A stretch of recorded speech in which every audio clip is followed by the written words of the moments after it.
Guess How Much I Love You by Sam McBratney, illustrated by Anita Jeram.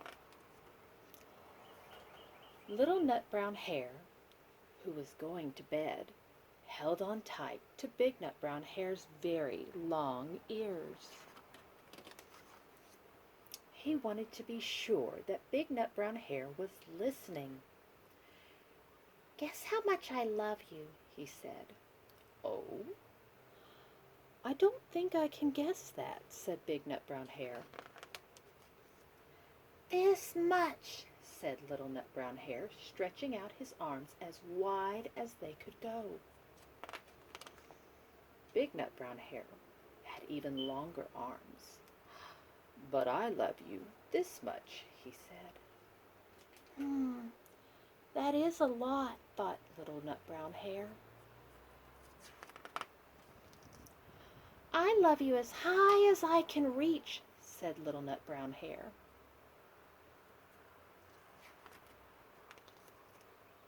"I love you as high as I can reach," said Big Nut Brown Hare. That is very high, thought Little Nut Brown Hare. I wish I had arms like that.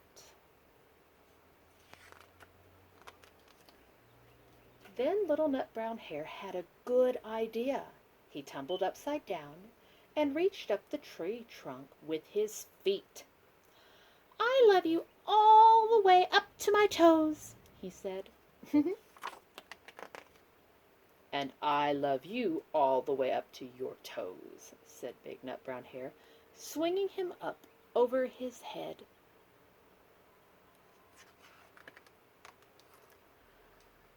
"I love you as high as I can hop," laughed Little Nut Brown Hare, bouncing up and down.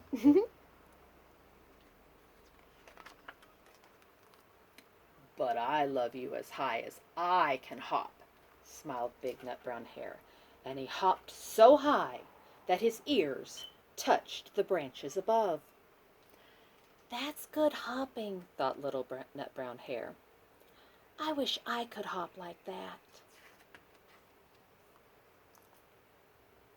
"I love you all the way down the lane as far as the river," cried Little Nut Brown Hare.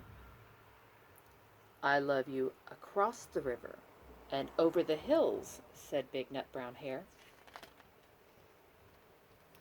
That's very far, thought Little Nut Brown Hare. He was almost too sleepy to think any more. But then he looked beyond the thorn bushes out into the big dark night. Nothing could be farther than the sky. "I love you right up to the moon," he said, and he closed his eyes. "Oh, that's very far," said Big Nut Brown Hare. "That is very, very far." Big Nut Brown Hare settled Little Nut Brown Hare into his bed of leaves. He leaned over and kissed him good night. And then he lay down close by and whispered with a smile, "I love you right up to the moon."